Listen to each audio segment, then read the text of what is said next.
Assalamualaikum warahmatullahi wabarakatuh. Selamat berjumpa kembali sahabat dengan Sniper Baper yang mengulik-mengulik fakta-fakta dari serpihan-serpihan uh, fenomena sosial ataupun yang sedang viral di ranah-ranah sosial lah.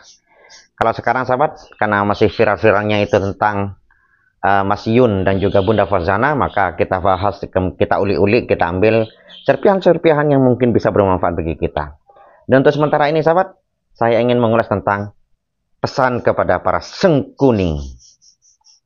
Sengkuning itu sahabat dianggap sebagai ya hater ataupun pembenci Mas Iyun ataupun Bunda Fauzana. Karena di beberapa laman komentar sahabat sering muncul juga ya orang-orang yang mengkritisi saya, "Bang, kenapa kok bahas ini dan sangat dalam padahal ini hanya settingan? Bang, kamu sudah berhenti ya membuat konten ini padahal itu hanya bohongan," dan sebagainya. Banyak sih yang masuk ke dalam laman komentar. Ya mujur nggak diserang oleh sobat ngarit, tapi aslinya nggak perlu juga sih. Ngapain kita mengurusi mereka?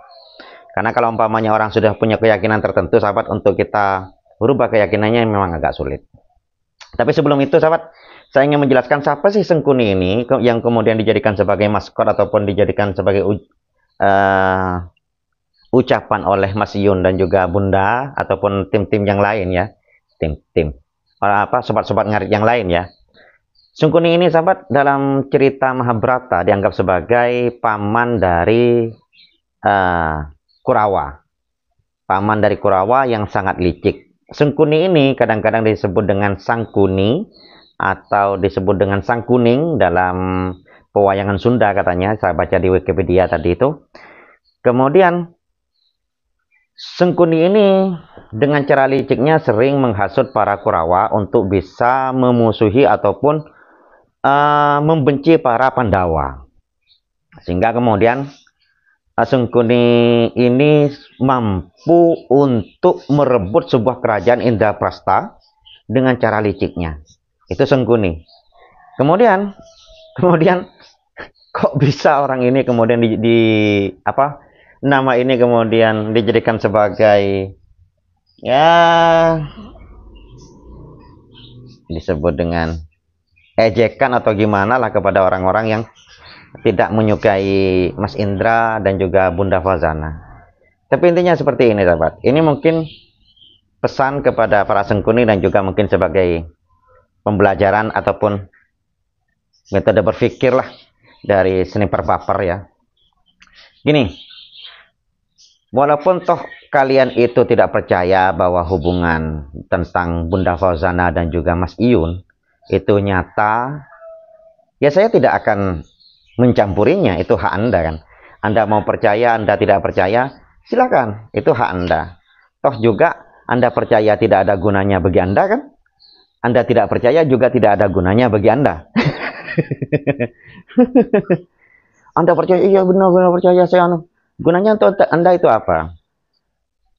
Kemudian Anda tidak percaya, wah nggak mungkin itu. Gunanya untuk Anda itu apa?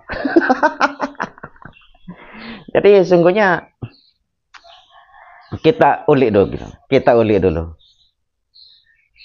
Apa sih fungsinya bagi kita, gitu sajalah dulu.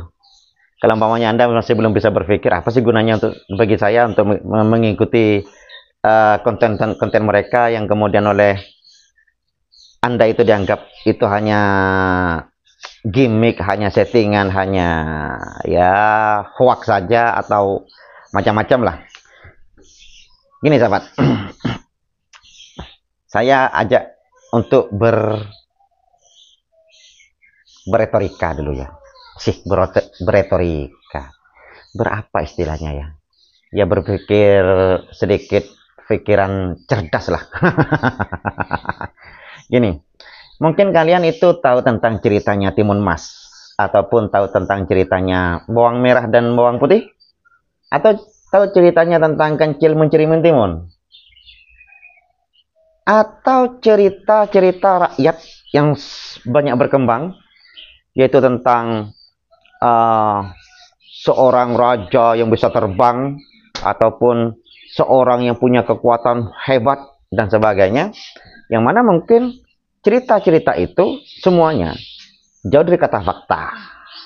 Apalagi kalau kayak cerita si kancil yang ternyata bisa ngomong, yang disebut dengan cerita-cerita fabel, itu jelas kan nggak fakta gitu. Lah, tapi kenapa kok cerita-cerita itu kok disuguhkan kepada anak-anak kita? Cerita, padahal ini bukan cerita fakta. Ngapain sih untuk disuguhkan kepada anak-anak? Ini nggak ada faktanya. Kalau umpamanya pengen yang fakta, ya sampaikan saja berita yang ada di televisi yang nyos sekarang kepada anak kecil. Nah, sekarang itu terjadi pembunuhan, nak, kayak gini. Apakah mungkin seperti itu? Enggak kan?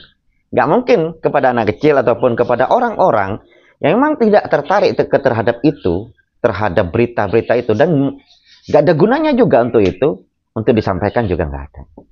Loh, lalu ngapain sih cerita-cerita itu disampaikan kepada anak-anak, padahal itu bukan fakta? Saya mengikuti jalur berpikir kalian ya, yaitu kalau umpamanya menganggap cerita tentang Mas Yun dan juga Bunda Fauzana itu hanya gimmick, hanya settingan, hanya mencari popularitas dan sebagainya. Saya ikuti cara itu. Cara berpikir kalian dulu. Anggap bahwa Mas Yun dan juga Bunda Fauzana itu settingan lah dulu. Walaupun settingan seperti itu, apakah kita harus benci? Apakah kita harus benci? Harus kita itu apakah? Ya, kembali lagi terhadap yang barusan itu. Cerita-cerita tentang kancil, mencuri mentimun, bawang merah dan bawang putih, kemudian timun emas, apalagi cerita-cerita rakyat yang banyak diceritakan lah selama ini itu. Kemudian itu tetap diceritakan kepada anak-anak kita. Fungsinya untuk apa sih? Wong itu adalah tidak fakta, tidak real terjadi. Fungsinya ada dua, sahabat. Fungsinya, kenapa kok cerita-cerita itu masih tetap disuguhkan kepada anak-anak kita? Fungsinya ada dua. Dan ini mungkin bisa kalian nikmati juga, ambil juga dari cerita Bunda dan Mas Iyun, walaupun oleh kalian itu tidak dianggap sebagai fakta. Ambil di dua hal ini. Apa?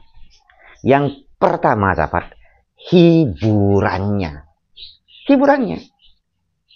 Jadi cerita timun emas, kancil mencuri mentimun, kemudian bawang merah dan bawang putih diceritakan kepada anak-anak, itu menikmati. Oh, senyum-senyum dia diceritakan. Oh, iya, hiburannya. Jadi ambil ini sebagai hiburan dulu. Bagi para sengkuni ini ya, bagi para sengkuni. Ambil sebagai hiburan. Loh, kalau sudah sebagai hiburan, Anda terhibur, berarti ada manfaatnya bagi kalian. Saya terhibur. Saya lihat tiktokannya. Saya terhibur. Ya sudah, berarti ada manfaatnya kan? Itu manfaat yang pertama.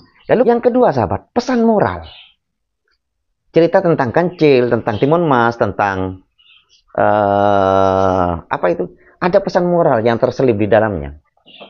Pesan moral itu.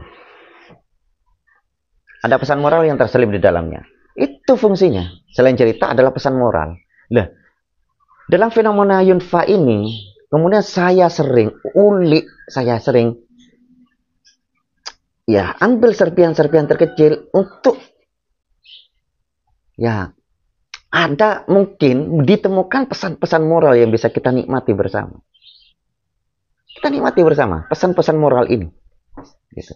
Lah, kalau umpamanya hiburannya sudah kalian nikmati dan juga kalian ternyata mendapatkan salah satu pesan moral di antara cerita itu, baik dari kepribadian Mas Yun, kepribadian Bunda, ataupun dari tiktokan mereka, ataupun dari ranah-ranah yang lain, ada pesan moral yang bisa diambil oleh kalian. Berarti ada manfaatnya untuk kalian.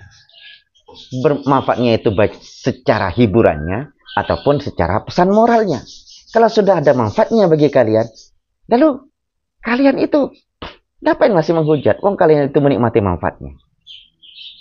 Walaupun sih bawang merah dan bawang putih itu nggak nyata, walaupun sih cerita kancil itu nggak nyata, walaupun sih cerita tentang timun emas itu nggak nyata, tapi tidak ada orang yang mengkritisi tentang itu. Kenapa? Karena mengambil nilai manfaatnya, baik hiburannya atau pesan moral yang tersimpan di dalamnya. Maka dalam kisah ini, sahabat, tentang kisah Yunfa ini, jika kalian tetap tidak percaya dan menganggap itu sebagai settingan, ya saya silahkan. Tapi kalau Anda bisa mengambil manfaatnya, baik itu dari segi hiburannya, ataupun dari segi pesan moral yang bisa digali dalam kisah mereka, maka kisah mereka punya nilai manfaat kepada kalian. Seperti itu. Kalau sudah ada nilai manfaatnya, apakah kita layak untuk masih menghujat, mencibir, mengkritisi, bicara masalah kotor, kemudian dan sebagainya? Apakah kita layak kalau ternyata Anda itu masih mengambil nilai manfaat daripada fenomena Yunfa ini? Gitu, sahabat. Ayo berpikir positif. Ya, saya memang nggak percaya kepada hubungan mereka, namanya. Tapi saya menikmati tiktokan mereka, atau saya mengambil sisi-sisi positif dalam tiktokan mereka. Berarti kan sudah ada manfaatnya. Kalau seperti ini, ya sudah, saya ucapkan terima kasih kepada mereka karena telah menghibur saya. Kayak gitu, nggak usah mengkritisi. Sudah terhibur, mengambil nilai manfaatnya, masih dikritisi. Kan ini cara berpikir yang aneh, bos. Cara berpikir yang aneh, bos. Ayo, bangkitkan nilai sosial yang sangat tinggi bagi kita anak bangsa Indonesia agar negara ini bisa punya mental yang luar biasa, bukan mental pengkritik, pembenci, penghasut, ataupun mental sengkuni. Gitu, bos. Mungkin itu saja, bos. Sekarang, bos, yang bisa saya sampaikan ya. Mohon maaf. Bukan niat untuk menggurui dan sebagainya. Cuma, ayolah, sesama umat, sesama warga Indonesia, jangan saling menghujat, jangan saling mengkritisi, jangan saling membenci. Ayo, kita bangkitkan nilai-nilai Indonesia, nilai-nilai adat ketimuran, nilai kekeluargaan yang sangat luar biasa. Gitu. Mungkin seperti itu, bos. Pesan saya.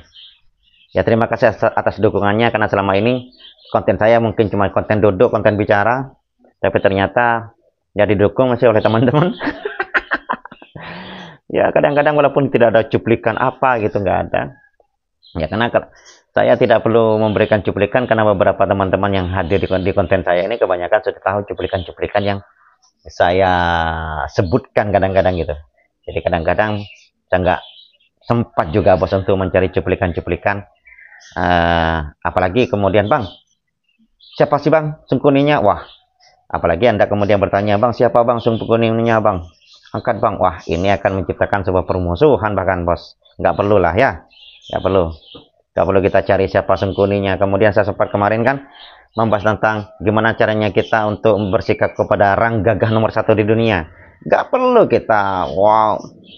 Apalagi penikmat Yunfa ini kebanyakan orang yang sudah dewasa.